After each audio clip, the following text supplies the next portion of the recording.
এই মুহূর্তে আমি রয়েছি পানিহাটি বিধানসভা কেন্দ্রে, যেখানে প্রার্থীর নাম ঘোষণা হতেই কিন্তু রাস্তায় নেমে প্রচার শুরু করেছেন, বেশি জোর দিচ্ছেন জনসংযোগে।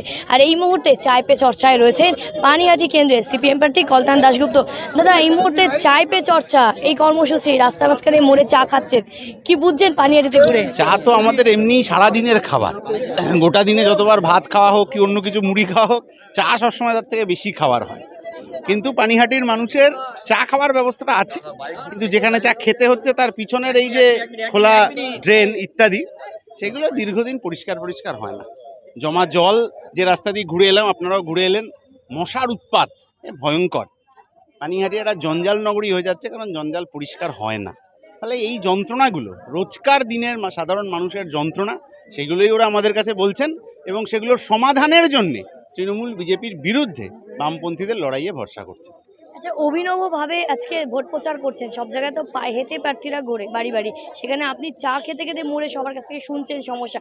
আরও একটা বিষয়, যেখানে আমি দাঁড়িয়ে আছি, আমি একটু একবার বলবো ক্যামেরা পার্সনকে দেখাতে, যে সেখানে লাইট থাকলেও সেই সবকটা লাইট কিন্তু সেই মোড়ে জ্বলছে না, এবং রাস্তার যত্রতত্র ভাঙা, সেই বিষয়গুলো কি আপনার চোখে পড়ছে? রাস্তা শুধু ভাঙা নয়, মিউনিসিপ্যালিটি এলাকার মধ্যে কাঁচা রাস্তা, এটাও আপনি পানিহাটিতে পাবেন। আপনি তো এখানে তাও দুটো আলো জ্বলতে দেখছেন, অন্য আপনি আরেকদিকে আমি আপনাকে বলে দিতে পারি, যাওয়ার পথে ঘুরে যাবেন, এরকম দু চারটে ওয়ার্ড আমি গত কাল পরশু প্রচারে গেছি আমাদের কমরেডদের সাথে, গোটা রাস্তা জুড়ে আলো নেই। বাড়িতে ঠকঠক করছি, কমরেডরা আমার মুখে মোবাইলের আলো ধরছেন, তবে মানুষ দেখছেন যে আমি প্রার্থী, আমি এসছি।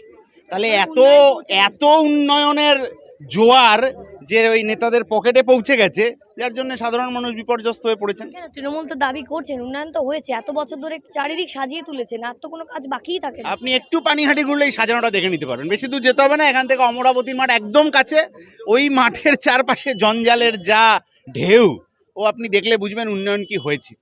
অমরাবতীর মাঠটা অবধি তৃণমূল বিক্রি করে দিতে চেয়েছিল, এই লাল ঝান্ডা লড়াই করে ওই মাঠ বিক্রি আটকেছে।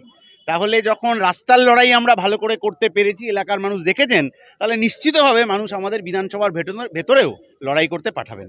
চা খেতে খেতে এলাকার কি কি অসুবিধার কথা শুনছেন, বা এর আগেও ভোট প্রচারে কি কি অসুবিধা চোখের সামনে দেখছেন, বা লোকে বলছে যেগুলো আপনাকে সমাধান করতে হবে? প্রথম দিন ভোট প্রচারে গেছি, একজন বাড়ির লোক দূর থেকে ডাকছেন, এই এদিকে এদিকে এদিকে। আমি দৌড়ে গেছি, যে একটু রাগত স্বরে, আমি ভেবেছি কিছু একটা বলবেন হয়তো। গিয়ে দেখলাম গেট, তারপর ঘর, তার ঘরের ওপারে উঠোন, সেই উঠোনে কাঠ জেলে রান্না হচ্ছে, কারণ গ্যাস নেই।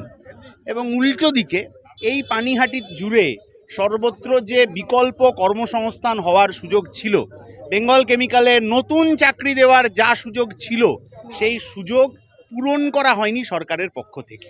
শুধুমাত্র একই পরিবারে দুর্নীতির মাধ্যমে নিয়োগ হবে, সেখানে অন্যান্য দুর্নীতির ছোঁয়া লাগবে, আর গোটা পানিহাটির মানুষ বিপর্যস্ত অবস্থায় থাকবেন, মশার কামড় খেয়ে থাকবেন, জমা জলের মধ্যে থাকবেন, কিন্তু 24 ঘন্টার পরিশ্রুত পানীয় জল পাবেন না। এই অবস্থার পরিবর্তন চাই। কেন লক্ষ্মীর ভান্ডার পাচ্ছে, যুবসাথী পাচ্ছে, কন্যাশ্রী পাচ্ছে, তাহলে তো তারা তো ভোট আশা করতেই পারে।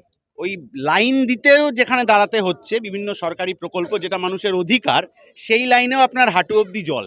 আমি এর আগে আমাকে একজন জিজ্ঞেস করছিলেন যে এখানে এসে আপনি কিভাবে দাঁড়াচ্ছেন। আইলাম প্রথম দিন এসছি যখন, দেওয়াল লেখার ওখানে কমিউনিটিরা নিয়ে গেছেন, দাঁড়ানোর জায়গা ছিল না, কারণ আগের দিন একটু বৃষ্টি হয়েছে, গোড়ালি ডুবে গেছে জলে।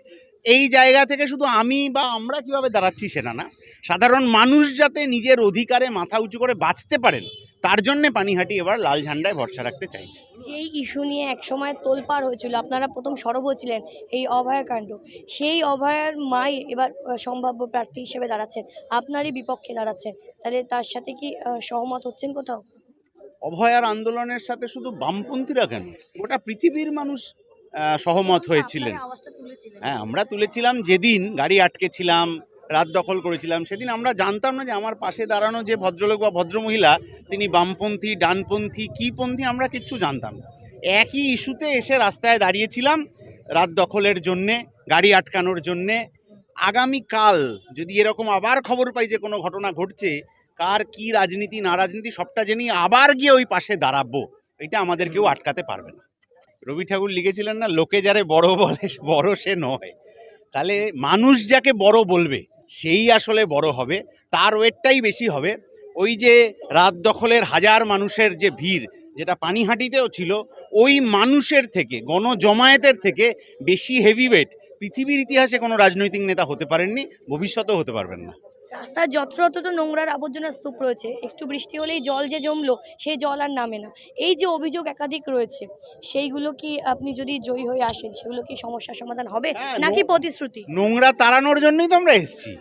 নোংরা তাড়ানোর জন্য আমরা এসছি। বিধানসভায় যাওয়ার আগে দেখিয়ে দিয়েছি যে বামপন্থীরা রাস্তায় দাঁড়িয়ে পড়লে, সাধারণ মানুষ রাস্তায় দাঁড়িয়ে পড়লে অমরাবতীর মাঠ, পানিহাটির সাধারণ মানুষের অধিকার থেকে কেউ কেড়ে নিতে পারবে না। এইরকমই সাড়া পাচ্ছি সাধারণ মানুষ। এর মধ্যে হ্যাঁ, ভয়ঙ্কর অভিযোগ আছে। কিছু ভয়ভীতির পরিবেশ সাধারণভাবে থাকে, কিন্তু একটা সময়ের পর আপনার যদি নাকের ওপর দিয়ে জল চলে যায়, আপনাকেও তো হাত পা ছুটতেই হবে। সেই জায়গায় এসে মানুষ পৌঁছে গেছেন বলে আমাদের মনে হয়। ক্যামেরায় পার্থপ্রতিম হালদারের সাথে সৃঞ্চিনী পোদ্দার, সঠিক বার্তা।